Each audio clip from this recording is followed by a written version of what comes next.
Hello everyone. आज हम बात करेंगे परफेक्ट कंपटीशन के बारे में।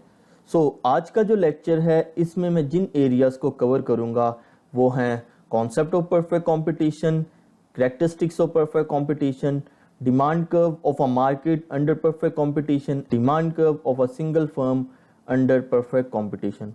So stay tuned because after this lecture you will be able to understand the concept of perfect competition, to know the characteristics of perfect competition, to know the demand curve of a market, to know the demand curve of a single firm।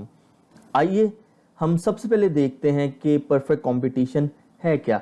Actually perfect competition एक hypothetical and theoretical market structure है where there are large number of buyers and sellers, और इस market के जितने सारे decisions हैं वो base करते हैं डिमांड एंड सप्लाई एनालिसिस पे। In reality perfect competition doesn't exist, it is just a benchmark जो कि यूज़ किया जाता है रियल लाइफ मार्केट्स को कंपेयर करने के लिए।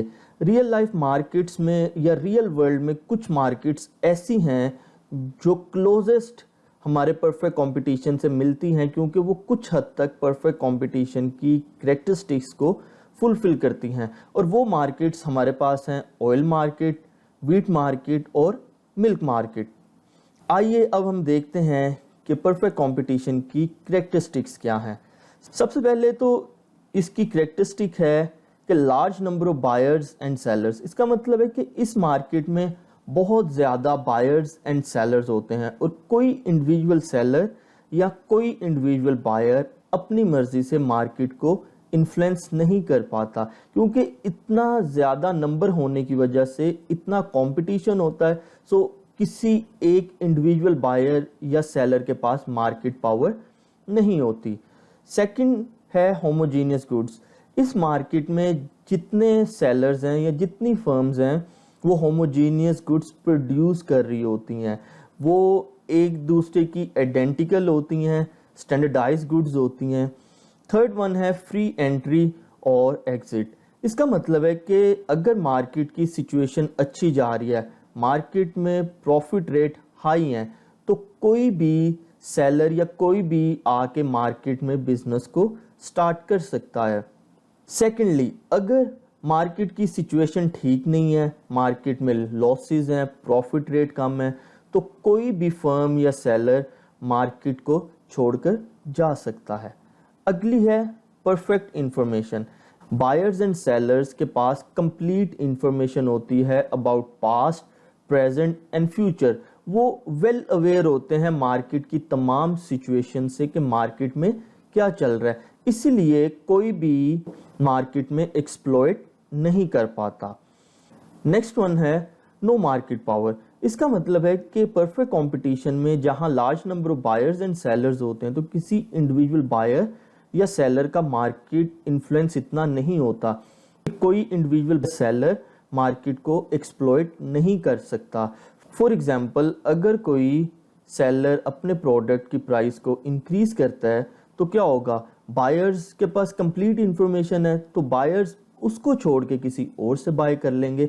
इसीलिए परफेक्ट कंपटीशन में फर्म्स क्या होती हैं, प्राइस टेकर्स होती हैं, वो प्राइस मेकर्स नहीं होती। उनको मार्केट प्राइसेस ही एक्सेप्ट करनी पड़ती है। आइए अब हम बात करते हैं डिमांड कर्व्स के बारे में। इंडिविजुअल डिमांड एक्चुअली एक फर्म की डिमांड होती है, और जो मार्केट डिमांड है is the sum of all the individual demands. इसी तरह से मार्केट सप्लाई वो सम होता है ऑल द इंडिविजुअल सप्लाईज का। और मार्केट इक्विलिब्रियम कहाँ पे आता है, जहाँ पे सप्लाई और डिमांड कट करती हैं, तो इस पॉइंट को हम मार्केट इक्विलिब्रियम पॉइंट कहते हैं।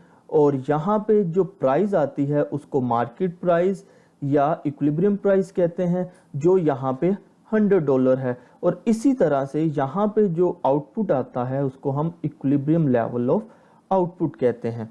दूसरी तरफ हम देखते हैं कि एक इंडिविजुअल फर्म की जो डिमांड कर्व है वो हॉरिजॉन्टल है। हॉरिजॉन्टल का मतलब परफेक्टली इलास्टिक है, क्योंकि इंडिविजुअल फर्म परफेक्ट कंपटीशन में प्राइस टेकर होती है, वो अपनी मर्जी से प्राइस को चेंज नहीं कर सकती। उसको वही प्राइस एक्सेप्ट करनी पड़ती है, वही प्राइस चार्ज करनी पड़ती है जो मार्केट प्राइस होती है। यहाँ पे हम देखें तो मार्केट प्राइस $100 है, इसलिए इंडिविजुअल फर्म भी अपने गुड की प्राइस कितनी चार्ज करेगा, $100 चार्ज करेगा। यहाँ पे हम देखें तो इसमें इंडिविजुअल फर्म में जो प्राइस है वो मार्जिनल रेवेन्यू के इक्वल आ रहा है। अब मार्जिनल रेवेन्यू क्या होता है, वो एडिशनल रेवेन्यू होता है जो एक firm additional unit of output sell करने पे अचीव करती है। एक इंडिविजुअल फर्म अगर कोई एक्स्ट्रा यूनिट सेल करेगी तो उसको एक्स्ट्रा $100 मिलेंगे, फर्दर सेल करेगी एक और यूनिट तो फिर उसको $100 एक्स्ट्रा मिलेंगे। तो इसीलिए परफेक्ट कंपटीशन में जो एक इंडिविजुअल डिमांड कर्व होती है उसमें प्राइस जो होता है वो हमेशा एमआर के इक्वल होता है। इस पूरे एनालिसिस में हमने ये चीज़ देखी है कि जो मार्केट की प्राइस है वो हमेशा सेट होती है कहाँ से, सप्लाई और डिमांड से। जहाँ पे सप्लाई एंड डिमांड कट करते हैं, कट करने का मतलब इक्वल हो जाते हैं, वहाँ से हमें मार्केट इक्विलिब्रियम प्राइस मिलती है और वही प्राइस जो है इंडिविजुअल फर्म चार्ज करती है। वो अपनी मर्जी से प्राइस को इंक्रीज या डिक्रीज नहीं कर सकती। सपोज करें कि अगर इंडिविजुअल फर्म $100 से ज़्यादा प्राइस चार्ज करती है तो क्या होगा, जो बायर्स हैं उनके पास कंप्लीट इंफॉर्मेशन है, उनको पता है कि कोई और फर्म $100 की वो चीज़ हमें दे देगी, तो वो क्या करेंगे, वो इस फर्म को छोड़ के किसी और फर्म से बाय कर लेंगे। सो इसीलिए यहाँ पे अबव इक्विलिब्रियम प्राइस चार्ज करना कोई रैशनैलिटी नहीं है। इसीलिए जो यहाँ पे फर्म्स हैं वही प्राइस चार्ज करती हैं जो मार्केट प्राइस होती है।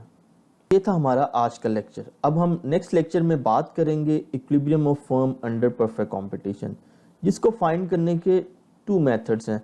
फर्स्ट वन है total revenue and total cost approach, second one is marginal revenue and marginal cost approach. अगर आपको मेरा ये लेक्चर पसंद आया हो तो ज़रूर लाइक एंड सब्सक्राइब कीजिएगा ताकि आपको मेरे आने वाले लेक्चर्स टाइम पे मिल सकें। Thank you.